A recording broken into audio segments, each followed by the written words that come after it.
Hello friends, जैसा कि आप लोगों ने पिछले एपिसोड में देखा कि सोंगो लेक देखने के बाद हम लोग हरभजन सिंह मंदिर की ओर बढ़ चले। रास्ते में ड्राइवर ने एक जगह गाड़ी रोककर हमें सोंगो लेक का व्यू पॉइंट दिखाया। यहाँ से कि यह लेक भारत के नक्शे की तरह नजर आ रही थी। अब हल्की बूंदाबांदी शुरू हो गई थी और हम लोग हरभजन सिंह मंदिर की ओर चल पड़े। जैसा कि मैंने आपको पिछले एपिसोड में भी बताया कि हरभजन सिंह के साथ अनेकों कहानियां जुड़ी हुई हैं। मेरी इस संबंधित कुछ आर्मी वालों से भी बात हुई। हरभजन सिंह जब 3 साल फौज की नौकरी करने के बाद 1968 में एक खड्ड में गिर जाने से नथुला पोस्ट पर ही जब उसकी मृत्यु हुई थी, तो उसके बाद भी क्यों इंडियन आर्मी ने उसकी नौकरी जारी रखी और हर महीने उसकी तनख्वाह उसके घर पहुंच जाया करती थी और उसे तरक्की देकर क्यों कैप्टन के रैंक तक पहुंचाया। इसके पीछे भी कुछ तथ्य है। आर्मी वालों ने बताया कि हरभजन सिंह की आत्मा किसी न किसी तरीके यहाँ पोस्टेड हर सैनिक की रक्षा करती है और ड्यूटी पर कोताही करने वाले को दंड भी दिया जाता है। हरभजन सिंह चाइना की ओर से होने वाले किसी भी हमले के बारे में 3 दिन पहले ही किसी न किसी जरिए आर्मी वालों को सूचित कर देते थे। यह हरभजन सिंह का बंकर है जिसे कि आर्मी वालों ने मंदिर में तब्दील कर दिया। यह बंकर ही पहले हरभजन सिंह मंदिर था, लेकिन यहां तक पहुंचना आसान नहीं था। अनेकों दुर्गम रास्तों से गुजर कर यहां तक पहुंचना पड़ता था।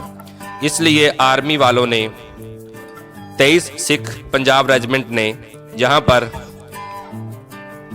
इस बंकर से थोड़ी पहले एक और हरभजन सिंह के मंदिर का निर्माण किया। अब विजिटर्स इसी मंदिर में जाकर हरभजन सिंह के बारे में जानते हैं और वहां नतमस्तक होते हैं।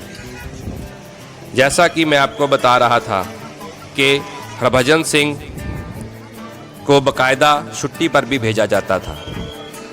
साल में एक बार 11 सितंबर को वो छुट्टी पर जाते थे। 2 सैनिक उनके साथ यहाँ से गाड़ी पर रवाना होते और न्यू जलपाईगुड़ी स्टेशन से उनकी सीट रिजर्व रखी जाती थी और उनके कपड़े और सामान उनके घर पर छोड़कर आया जाता था और माना जाता था कि बाबा 1 महीने की छुट्टी पर हैं। जब भी हरभजन सिंह 1 माह की छुट्टी पर पंजाब आते थे, तब आर्मी को सिक्किम में हाई अलर्ट पर रखा जाता था।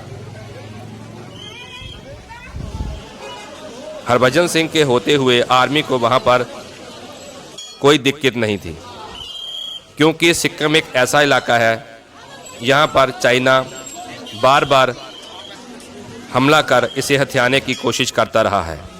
1962 के बाद 1967 में भी और उसके बाद अनेकों बार सिक्किम पर हमला हुआ और इसे हथियाने की कोशिश की गई।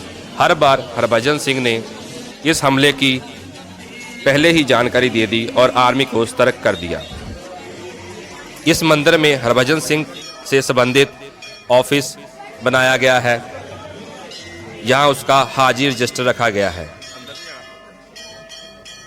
उसके बाद एक स्टोर रूम भी है जहाँ पर उससे संबंधित चीज़ें हैं।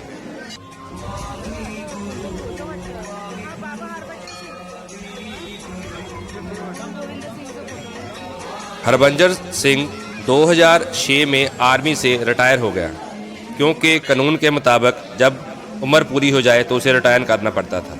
लेकिन आर्मी वालों ने उसके बाद भी उसकी रिटायरमेंट होने के बाद एज ए एक्स सर्विसमैन उसे बॉर्डर रोड ऑर्गेनाइजेशन में वहीं पर उसकी पोस्टिंग करवा दी। यह बाकायदा लिखित में दर्ज है।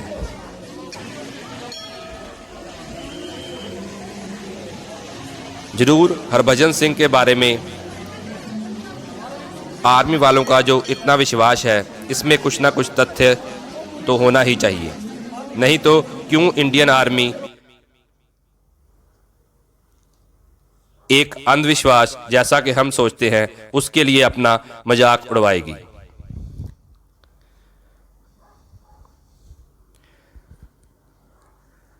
हरभजन सिंह मंदिर देखने के बाद हम लोगों ने वहाँ से विदा ली। रास्ते में एक जगह हम लोग कैफेटेरिया में रुके। अब ऊंचाई और बढ़ चली थी। यह कैफेटेरिया आर्मी का था। मैं आपको बताता चलूं कि वहाँ पर जगह जगह आर्मी वालों ने कैफेटेरिया और कैंटीन्स खोल रखी हैं, और सिक्किम एक ऐसी स्टेट है जहाँ पर आप आर्मी की कैंटीन से कुछ भी खरीदारी कर सकते हो। यह कैंटीन्स सिविलियन के लिए भी खुली रहती हैं। अब मौसम बहुत ही सुहावना हो गया था। यहाँ पर मुझे एक जलंधर के नज़दीक का सिख फौजी भी मिला। उसने बताया कि मैंने बहुत ही कम पंजाब से यहाँ पर सैलानी देखे हैं, और उसने यह भी बताया कि यह ख़तरनाक एरिया है। यहाँ पर ऑक्सीजन की कमी से कोई ना कोई सैलानी की मृत्यु हो ही जाती है। उसने हमें काफ़ी डरा दिया, लेकिन अब हम नथुला देखे बिना पीछे लौटने वाले नहीं थे। काफ़ी दुर्गम इलाका पार करने के बाद आखिर में हम नथुला पहुंच ही गए। नथुला पास बहुत ही ऊंचाई पर स्थित है। इस पास के जरिए इंडिया और चाइना के बीच ट्रेड होता है। असल में पहले यह नथुला दर्रा इंडिया और तिब्बत का बॉर्डर था। यह जो आप गेट देख रहे हैं, इसी जरिए ट्रक्स सामान लेकर एक दूसरे देश में जाते हैं। पीछे जो आप बिल्डिंग देख रहे हैं, यह बिल्डिंग नथुला पोस्ट इंडिया की तरफ है, और इसके साथ ही चाइना की बिल्डिंग भी सट कर बनाई गई है। जब हम अपनी गाड़ी छोड़कर ऊपर बिल्डिंग पर पहुंचे तो चाइना के आर्मी मैन वहां पर पहुंचने वाले हर एक सैलानी की फोटो खींच रहे थे और पूरा रिकॉर्ड रख रहे थे।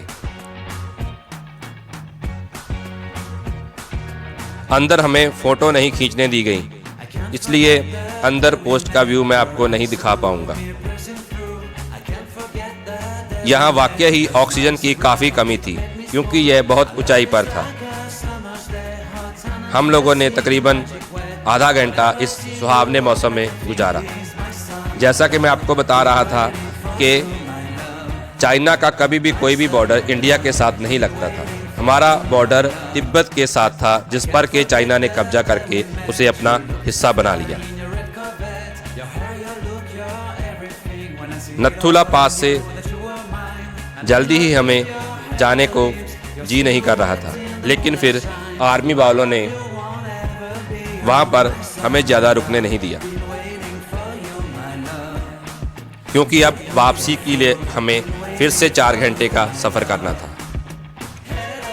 रास्ते में वापसी के समय हम लोगों ने जहाँ से जैकेट किराए पर ली थी, वहाँ पर जैकेट वापस की और कुछ हल्का फुल्का खाया।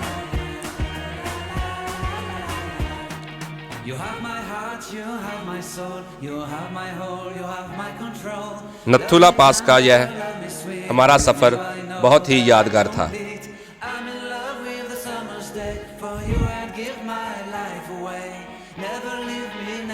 और हरभजन सिंह मंदिर तो एक रोमांचक स्थान था जिसकी के हमने यात्रा की थी।